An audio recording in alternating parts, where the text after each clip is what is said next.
সাত আসমান ভেদ করে যেতে হবে। ভাইজান সোনামানিকেরা আমার, মনে ব্যথা নেবেন না, মনে আঘাত নেবেন না। সাত আসমান ভেদ করে যাবে। কিসে যাবে? দেখতে পাচ্ছেন এখানে অনেক কথাবার্তা ঘন্টার পর ঘন্টা অতিবাহিত হয়ে যাবে। আমার কওমকে বোঝানোর জন্যতে, উম্মতে মুহাম্মাদীদেরকে বুঝানোর উদ্দেশ্য করে ছোট্ট করে একটু বুঝিয়ে যাওয়ার জন্য টাচ দিয়ে যাচ্ছি। বাবা মুসলমানের ছেলেরা, নবীর সম্মুখে একটা সুন্দর সোয়ার আছে বাপজিরা আমার, সুন্দর একটা সোয়ার আছে, পশু আছে বাপজিরা আমার, তার পিঠেতে জিনের লাগাম আছে বাপজিরা আমার। ও মুমিন মুসলমানের ছেলেরা, সোনা মানিকেরা আমার, কিতাবের মধ্যে এসেছে বাপজিরা আমার, ওই চোখের পালকটা মোড়া হলো, চোখটা বন্ধ করে তাকিয়ে থাকা হলো মুসলমান। ঠিক এমন করে চোখের পালকেতে বাবা একটা আসমান ভেদ করে চলে যাবে, অতিবাহিত হয়ে যাবে। মুমিন মুসলমান, এমন একটা পশু ওই জায়গায় হাজির করা হয়েছে। ও সোনা মানিকেরা আমার, দেখা গেল কিনা ইয়া রাসূলুল্লাহ, হাবিবাল্লাহ, হুজুর, আল্লাহ পাকের আরশ আজিমে আপনি যাবেন, আপনি এই পশুর পিঠেতে উঠে পড়েন। ভাইজান সোনা মানিকেরা আমার, আমার আপনার নবী দিন দুনিয়ার বাদশা জানিয়েছিলেন, না না না, আজকে আমি আল্লাহর দরবারে যাব। যদি আল্লাহর দরবারে যাওয়ার জন্যতে আমার এমন একটা উত্তম পশু যদি দেওয়া হয়, আমার উম্মতে মুহাম্মাদীরা তারা হবে গুনাহগার, তারা হবে কমজোর, তারা হবে দুর্বল, তারা গুনাহে জর্জরিত হয়ে যাবে। এমন একটা গুনাহগার উম্মতেরা কবরের থেকে তাদের আল্লাহর আরশ আজিমের সন্নিকটে যাওয়াটা 50,000 বছরের রাস্তার সমান হবে। আমার উম্মাদানিরা কেমন করে আল্লাহ পাকের আরশ আজিমে যাবে, আল্লাহর দরবারে যাবে? সুতরাং না না না, আমি নবী, আমার উম্মতেরা কষ্ট পাবে, আমি নবী সোয়ারে উঠবো না, উঠবো না। আল্লাহ পাক যদি আমার উম্মতের জন্য যদি কোনো ব্যবস্থা যদি করে, আমি রাসূলুল্লাহ, আমি রাসূলুল্লাহ, তাহলে আমি এই সোয়ারির পিঠেতে, এই পশুর পিঠেতে আমি সোয়ার হয়ে বসে যাব। ও মুমিন মুসলমানের ছেলেরা, আল্লাহর তরফ থেকে ইলহাম হয়েছিল মুমিন মুসলমানেরা, এ নবী চিন্তা করো না, চিন্তা করো না, আপনার উম্মতেরা যারা আমি আল্লাহ আমাকে সন্তুষ্টি করার উদ্দেশ্যে যারা উৎসর্গ করবে, যারা কোরবানি করবে, আমি আল্লাহ ওই কোরবানি পশুগুলো নিয়ে তাদের কবরের কাছে পাঠিয়ে দেব। তাদের কবরের থেকে বহন করে 50,000 বছরের রাস্তা আরশ আজিমের সম্মুখে নিয়ে যাওয়া হবে। জান খুলে বলবেন কি সুবহানাল্লাহ? বুঝতে পেরেছেন? আমাদের কবরের থেকে আল্লাহর আরশ আজিমে নিয়ে যাবে কোন পশু? কোরবানির পশু বলেছি তো। আর দ্বিতীয় কোনো পশু দেখানো যাবে না। উম্মতে মুহাম্মাদীর জন্য এমন কোনো বাপের বেটা নাই, এমন কোনো আলেম নাই আবার নকল করে বলবে যে অন্য কোন কারণের পশু আসবে। আল্লাহকে সন্তুষ্টি করার উদ্দেশ্যে যারা কোরবানি করেছে, ওই পশুগুলো কবরের কাছে গিয়ে হাজির হয়ে যাবে। ওই পশুগুলো কবরের কাছে হাজির হবে। এটা কি ভেবেছেন এখান থেকে কলকাতায় যাবেন ক্যানিং হয়ে ট্রেন ধরে শিয়ালদা গাবি, এখান থেকে আপনি সরবেরিয়ার থেকে যে কোনো গাড়ি ধরে যাবেন শিয়ালদা গন্তব্যস্থান, বিভিন্ন দিক দিয়ে এরোপ্লেনে যাবেন, হেলিকপ্টারে যাবেন। ভাইজান, হিংসার আগুন চারিদিকে দাউ দাউ করে জ্বলছে। এখানে একটা কথা মনে হয়ে গেল, ইব্রাহিম রাইসির কথাটা।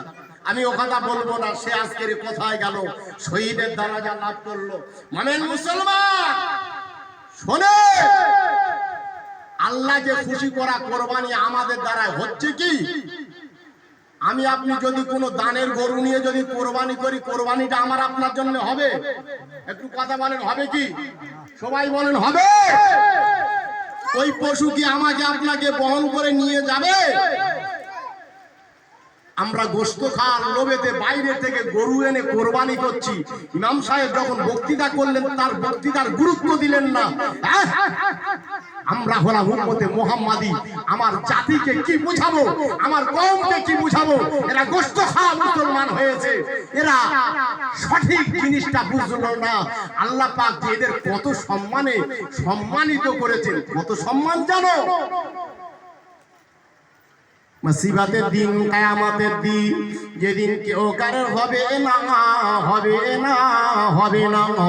আমার আল্লাহ পাক আল্লাহ তাআলা কালাম মজিদের মধ্যে ঘোষণা দিয়ে দিয়েছেন, ইয়াউমা লা ইয়ানফাউ মালুন ওয়ালা বানুন।